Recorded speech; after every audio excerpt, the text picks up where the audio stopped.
সমাধান পেতে হলে কোরআনে আসতে হবে। সমাধান পেতে চান কোরআনে আসতে হবে, যদি না আসেন এটা আপনার ইখতিয়ার, পরবর্তীতে ফলাফল আমাদেরকে ভোগ করতে হবে।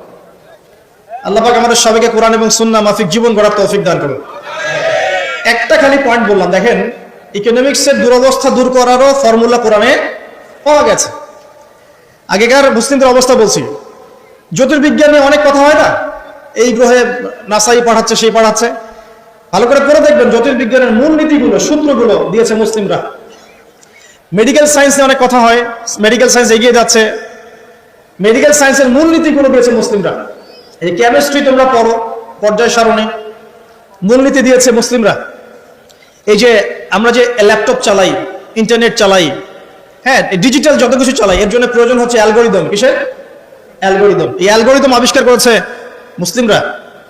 এই অ্যালগোরিদম যদি আপনি ল্যাপটপ চালাতে পারতেন না, কিছুই করতে পারতেন না। এর বেস দিয়েছে কে? মুসলিমরা। এই যে ম্যাথামেটিক্স নিয়ে এত খবর করি, ম্যাথামেটিক্স, তাই না? এর বেসও মুসলিমদের থেকে এসেছে। আপনারা কি জাবর ইবনে হাইয়ানের নাম শুনেছেন? আচ্ছা বাদ দেন তার কথা। আপনারা কি ইমাম রাজির নাম শুনেছেন? আচ্ছা, ফিলোসফি দর্শন এর মূলনীতি দিয়েছেন তিনি। অনেক ইবনে সিনার নাম শুনেছেন? চিকিৎসা বিজ্ঞান পুরো ভিত্তি দিয়েছেন তিনি। আর এই যে পলিটিক্যাল সিস্টেম যেটা আমরা ওয়ার্ল্ড পলিটিক্স যেটা আমরা বলি, এর ভিত্তি দিয়েছেন কে জানেন? উমর ইবনুল খাত্তাব রাদিয়াল্লাহু আনহু। কে দিয়েছেন? এই যে প্রশাসনিক ডিপার্টমেন্ট, সদর দপ্তর, এই মন্ত্রণালয় সেই মন্ত্রণালয়, এটা স্টার্ট করেছিলেন কে জানেন? সর্বপ্রথম উমর রাদিয়াল্লাহু আনহু। আমরা অনেকে জানি না। আমি এটাই বলছিলাম আপনাদেরকে যে যে জাতি তার শেকড় চিনে না তাকে ডিমোটিভেটেড করা খুব সহজ। আমরা যদি হিস্ট্রি পড়া শুরু করি, ইতিহাস পড়ি, কোরআন সুন্নাহর পাশাপাশি আমরা দেখব বিশ্বের প্রত্যেকটা বড় বড় সেক্টরের মূল নীতি স্থাপন করে গেছে কারা? মুসলিমরা। তাহলে এখন কেন আমরা এই জায়গায় আসলাম? কি কারণ? আমি একটু কারণটা বলি আপনাদেরকে। মন খারাপ করছেন কি? নিজেদের চেহারাটা আয়নায় দেখতে হয়। যদি আমরা আমাদের চেহারা আয়নায় দেখার সৎসাহস না থাকে তাহলে উন্নতি করবো কিভাবে? নাকি প্রশংসা থাকবে? আমরা সেই জাতি, আমরা বীরের জাতি। সারা বিশ্বে বীরত্বের সাথে লড়াই করে ইসলাম প্রতিষ্ঠা করেছে কারা? আমরাই। এই যে ভারতবর্ষে ইসলাম পাচ্ছেন, ভারতবর্ষে ইসলাম ঢুকেছে একটা ঘটনাকে কেন্দ্র করে। কি ঘটনা? একজন মুসলিম নারীর ইজ্জতের উপর হামলা চালিয়েছিল একজন লম্পট রাজা। এই ঘটনাকে কেন্দ্র করে বিন কাসিম, এই যে ঘোড়সাওয়ার, অল্প কিছু সৈন্য নিয়ে আক্রমণ করেছিলেন ভারতবর্ষ। এই যে বিজয়, এখান থেকে শুরু হলো ইসলাম। তারও আগে যে চিটাগাং আছেন, চিটাগাং চট্টগ্রাম, এই চিটাগাং রোড দিয়ে, এই পোর্ট দিয়ে আরবরা বাণিজ্য করত। ওই দিক দিয়ে ইসলাম ঢুকেছে একদিক দিয়ে। আবার সুফি পীর মাশায়েখরা ছিলেন, তারা এখানে ইসলাম প্রচার করেছেন। তিনভাবে ইসলাম ঢুকেছে উপমহাদেশে। ইসলাম পেতেন না এগুলো। দেখুন কেন হলো এই অবস্থা? বিকজ ওই সময়ে একটা মুসলিম পরিবারের মধ্যে কোরআনের হাফেজ থাকতো। পাওয়া যায় এখন সব পরিবারে? রেয়ার। আমরা মনে করি যার ব্রেন সবচেয়ে খারাপ ওকে হাফেজি মাদ্রাসা দেওয়া লাগবে, আর যার ব্রেন খুব ভালো ওকে আমরা দিব ইঞ্জিনিয়ারিং, ডক্টর। আমরা শিক্ষাটাকে ভাগ করে ফেলেছি। একটা হচ্ছে দুনিয়ার শিক্ষা, একটা হলো আখিরাতের শিক্ষা, তাই না? অথচ শিক্ষা তাকেই বলে যা আমার দুনিয়াও দিবে আখিরাতও দিবে, এর নাম শিক্ষা। আর এই শিক্ষা কোথায় আছে? কোরআন সুন্নাহয় নাই। কোরআন সুন্নাহ শেখার পরে যদি আমি ডক্টর হই, ইঞ্জিনিয়ার হই, কোনো সমস্যা আছে? কোনো সমস্যা নাই। আমরা এটাকে ভাগ করে ফেলেছি। আমরা অর্থনীতিও ভাগ করে ফেলেছি। মসজিদে আমি পাক্কা মুসল্লি, দেখবেন মসজিদে মাশাআল্লাহ পাক্কা মুসল্লি, নামাজে পড়তে পড়তে একদম সেজদার দাগ পড়ে গেছে। যেই ব্যবসা করতে গেল মাপে কম, যেই ব্যবসা করতে গেল দেখবেন যে মজুদদারি, যেই ব্যবসা করতে গেল ওই যে স্টক করতেছে অন্যায়ভাবে, কৃত্রিম সংকট তৈরি করতেছে, যেই চাকরি করতে গেল ঘুষ, যেই আপনার ডিল করতে যাচ্ছে ইকোনমিক সেক্টরে সুদ। তো অর্থনৈতিক জীবনটাকে আলাদা করে ফেললাম। ওইটা দুনিয়ার জীবন, এটা হচ্ছে আমার পরকালের জীবন। ভাবখানে এমন আমাদের আকীদা চেঞ্জ করতে হবে। তো অর্থনৈতিক জীবন কি ইসলাম থেকে আলাদা নাকি? আপনি 5 ওয়াক্ত নামাজ পড়ছেন আলহামদুলিল্লাহ, এখন যদি সুদ খান তাহলে কি পার পাবেন? তাহলে অর্থনীতি ইসলামের সাথে সম্পৃক্ত না? সহজ কথাটা বোঝাতে পারি না। ইভেন আমরা যদি অন্যদের সাথে ডিল করতে চাই বিশ্বে, তখনও ইসলাম ফলো করতে হবে। তবে সমস্যা আছে। এমন তন্ত্র মন্ত্র মতবাদের চর্চাও করা যাবে না যে মতবাদগুলো কোরআন সুন্নাহর সরাসরি বিরোধী। করা যাবে? করা যাবে না। তো আমাদের জীবনটা পরিপূর্ণটাই ইসলাম, পূর্ণাঙ্গটাই ইসলাম। এখানে আংশিকতার সুযোগ নাই। আল্লাহ এই কথাটা বোঝার তৌফিক দান করুন।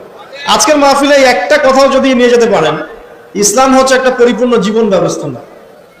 এখানে আপনি সব পাবেন, এবং সব পালন করতে আপনাকে বলাও হয়েছে। আল্লাহ পাক কোথায় বলেছেন? আমি দলিল দিচ্ছি, 1 নম্বর দলিল দিচ্ছি যে ইসলাম পরিপূর্ণ জীবন ব্যবস্থা। কোথায় আছে? সূরা মাইদা 3 নম্বর আয়াত। কত নম্বর? সূরা মাইদা 3 নম্বর। আল্লাহ পাক বলছেন, বিসমিল্লাহির রহমানির রহিম, আল্লাহ বলছেন, আল ইয়াওমা আকমালতু লাকুম দীনাকুম ওয়া আতমামতু আলাইকুম নি'মাতি ওয়া রাদিতু লাকুমুল ইসলাম দীনান। আল্লাহ বলছেন, কে বলছেন? আল্লাহ পাক বলছেন, আমি তোমাদের জন্য দ্বীন ইসলামকে পরিপূর্ণ করে দিলাম। কি করে দিলাম? পরিপূর্ণ মানে কি? যেখানে সবকিছু নাই, তাই না? পরিপূর্ণ মানে কি? যেখানে সবকিছু আছে। তার মানে জীবনের প্রতিটা বিষয়ের হেদায়েত কোথায় আছে? ইসলামে আছে। ওয়া আতমামতু আলাইকুম নি'মাতি, তোমাদের উপর আমার নিয়ামতকে পূর্ণতা দিলাম। ওয়া রাদিতু লাকুমুল ইসলাম দীনান, তোমাদের উপর দ্বীন ইসলামকে মনোনীত করে আমি আল্লাহ সন্তুষ্ট হয়ে গেলাম। তো দ্বীন পরিপূর্ণ না? তার মানে ইসলাম পরিপূর্ণ কিনা? এখন এই ইসলাম আল্লাহর কাছে একমাত্র দিন, অন্য কোনো দিন চলবে? এটা যে একমাত্র দিন, তার দলিল কোথায়? দলিল আছে সূরা আলী ইমরানের 19 নম্বর আয়াতে। কত নম্বর? আলী ইমরান 19 নম্বর। আল্লাহ পাক বলছেন, ইন্না দীনা ইনদাল্লাহিল ইসলাম, জেনে রাখো মানুষ, নিশ্চয়ই আল্লাহর কাছে একমাত্র গ্রহণযোগ্য দিন, তার নাম কি? ইসলাম। আল্লাহ পাক এই সূরার মধ্যে আবার বলছেন যে ইসলাম ছাড়া অন্য দিন পালন করলে কবুল হবে কিনা, আল্লাহই বলছেন। সেটা কোথায়? 85 নম্বর আয়াত। কত নম্বর আয়াত? 85। আল্লাহ পাক বলছেন যে ওয়ামাই ইয়াবতাগি গায়রাল ইসলাম দীনান ফালা ইউকবাল মিন, যদি কেউ ইসলাম ছাড়া অন্য কোনো দিন তালাশ করে, কোশ্চিন কালেও তার কাছ থেকে কবুল করা হবে না। তার 3টা দলিল করেন। 1, আল্লাহর কাছে মনোনীত দিন কি? ইসলাম। এই ইসলাম পরিপূর্ণ কিনা? অবশ্যই পরিপূর্ণ। দলিল সূরা মাইদার আয়াত নাম্বার 3। আর এই ইসলাম বাদ দিয়ে অন্য দিন চলবে কিনা? উত্তর না। দলিল সূরা আলী ইমরানের 85। এখন আপনার আমার দায়িত্ব কি? সেটা আল্লাহ বলছেন সূরা বাকারায়। কোন সূরায়? সূরা বাকারায়। কোরআনের একটা আয়াত কিন্তু আরেকটা আয়াতের সাথে লিংক আপ হবে। এই মিলানোর যোগ্যতা আপনাকে তৈরি করতে হবে। মানে আমি বুঝাই একভাবে, এই যে আকাশের তারাগুলো দেখেন, আমরা সাধারণ চোখে যেটা দেখি সেটা হলো এটা তারাই, জাস্ট তারা, সুন্দর লাগে, তাই না? আসলে ব্যাপারটা এমন না। আসলে ব্যাপারটা হচ্ছে এই প্রত্যেকটা তারার সাথে অন্য তারার একটা জটিল এবং সূক্ষ্ম গাণিতিক একটা মিল আছে। যদি আপনি আমার সাথে কখনো তারা দেখতে আসতে পারেন, আমি দেখাবো ইনশাআল্লাহ। আকাশের তারা দেখা শিখতে হবে। দেখে মনে হয় যে খুব সুন্দর। আল্লাহ পাক সূরা মুলকের মধ্যে বলছেন, সূরা মুলক রাত্রেবেলা তেলাওয়াত করতে হয়। রাতে তারা ওঠে না, ওই রাতেই আল্লাহ বলছেন সূরা মুলক তেলাওয়াত করতে। কি মিল আছে দেখছেন? রাতে আকাশে তারা ওঠে, আর আল্লাহ পাক রাতের বেলায় সূরা মুলক তেলাওয়াত করতে বলছেন। আর সূরা মুলকের মধ্যে আল্লাহ বলছেন যে আকাশের দিকে তাকাও, তাকিয়ে দেখো আল্লাহর সৃষ্টির মধ্যে কোনো খুঁত পাও কিনা, তোমার দৃষ্টি বারবার ব্যর্থ হয়ে ফিরে আসবে, কোনো ত্রুটি পাবে না। সুবহানাল্লাহ। এই তারাগুলোর মধ্যে জটিল একটা সূক্ষ্ম গাণিতিক মিল আছে। এক মিলিমিটার বা 1 সেন্টিমিটার মিলিমিটার যদি একটা থেকে দূরে সরে যায় বা কাছে চলে আসে, মহাবিশ্ব ধ্বংস হয়ে যাবে। জানেন? বুঝাচ্ছি, এই যে পৃথিবী আর চাঁদের একটা দূরত্ব আছে না, এই দূরত্ব যদি একটু এগিয়ে আসে, চাঁদ যদি একটু কাছাকাছি চলে আসে বা পৃথিবী একটু কাছে চলে আসে, তাহলে এই পৃথিবীর বেশিরভাগ জায়গা সমুদ্রের পানি দিয়ে ডুবে যাবে। বুঝলেন না মনে হয়? আচ্ছা, বোঝার দরকার নাই, পরে বুঝেন, শুনে রাখেন আছে। আবার যদি চাঁদ একটু দূরে চলে যায়, তাহলে সমুদ্রের পানি অনেক শুকিয়ে যাবে, থাকবে না পানি। সূর্য যদি একটু কাছে চলে আসে, এক হাত যদি কাছে চলে আসে, তাহলে পৃথিবীর অনেক বড় একটা অংশ মরুভূমি হয়ে যাবে। আর যদি সূর্য 1 হাত দূরে চলে যায়, তাহলে পৃথিবীর অনেক বড় একটা অংশ বরফে ঢেকে যাবে। একদম সূক্ষ্ম মিল আছে, সূক্ষ্ম গাণিতিক তত্ত্ব আছে। এমনি এমনি এটা আল্লাহ পাক সৃষ্টি করেন নাই তো। তারার কথা বলছিলাম কেন? তারাগুলো একটা একটার সাথে মিলালে আপনি পথ খুঁজে পাবেন। ঠিক একইভাবে কোরআনের একটা আয়াত অন্য আয়াতের সাথে মিলাতে পারলে আপনি হেদায়েত খুঁজে পাবেন। আপনাকে মিলিয়ে দেখাচ্ছিলাম। আল্লাহ বলছেন সূরা আলী ইমরান 19 নম্বর আয়াত, দ্বীন ইসলাম আল্লাহর কাছে একমাত্র দিন। এই ইসলাম পরিপূর্ণ কিনা? আল্লাহ সূরা মাইদা 3-এ বলছেন হ্যাঁ পরিপূর্ণ। এই ইসলাম ছাড়া অন্য দিন চলবে কিনা? আবার আলী ইমরানের 85-তে গিয়ে বলছেন চলবে না। এই ইসলামকে নিয়ে আমাদের কি করতে হবে? আল্লাহ এটা বলছেন সূরা বাকারায় গিয়ে। কি বলছেন? উদখুলু ফিস সিলমি কাফা, তোমরা পরিপূর্ণরূপে ইসলামে প্রবেশ করো। বুঝতে পারলেন? ইসলাম কেন্দ্রিক আমাদের দায়িত্ব কি? পরিপূর্ণরূপে ইসলামে প্রবেশ করা। এখন ভিত্তি কি? 2টা। তারাক্তু ফিকুম আমরাইন, 2টা বস্তু ছেড়ে গেলাম। নবীজি বলছেন লান তাদিল্লু মা তামাসসাকতুম বিহিমা, তোমরা কোনোদিন পথভ্রষ্ট হবে না যতদিন পর্যন্ত 2টাকে রেখে আঁকড়ে ধরে থাকবে। 1 নাম্বার কিতাব আল্লাহ, আল্লাহর কিতাব কোরআন, 2 নাম্বার সুন্নাতে নবীহি, নবীর সুন্নাহ। কোরআন এবং সুন্নাহকে কেন্দ্র করে ইসলাম, এটাতে পরিপূর্ণরূপে প্রবেশ করতে বলা হচ্ছে। আর আপনার সাথে আমার কথা, পরিপূর্ণ প্রবেশ মানে কি বোঝায়? আমি ইবাদত বন্দেগীর জীবনে পাক্কা মুসল্লি হব, অর্থনৈতিক জীবনে গিয়ে সুদ খাবো, আমি কি পরিপূর্ণ মুসলিম কিনা? সহজ কথা বলেন, পরিপূর্ণ মুসলিম কি? এদিকে আপনি তাহাজ্জুদ পড়ছেন, মাশাআল্লাহ, 5 ওয়াক্ত নামাজ পড়ছেন, নফল নামাজ পড়ছেন, রোজা রাখছেন, দান সদকা করছেন, খুবই সুন্দর, মাশাআল্লাহ।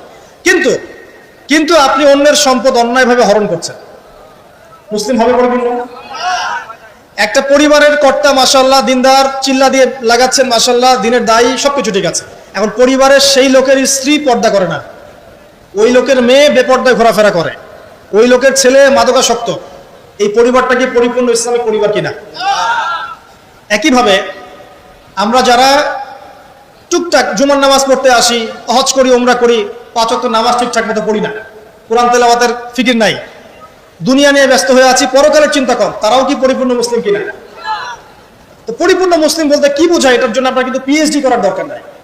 আপনি বুঝতে পারছেন যে আপনার জীবনের প্রতিটা কাজ কোরআন এবং সুন্নাহ মাফিক হলেই আপনি পরিপূর্ণ মুসলিম, আলহামদুলিল্লাহ।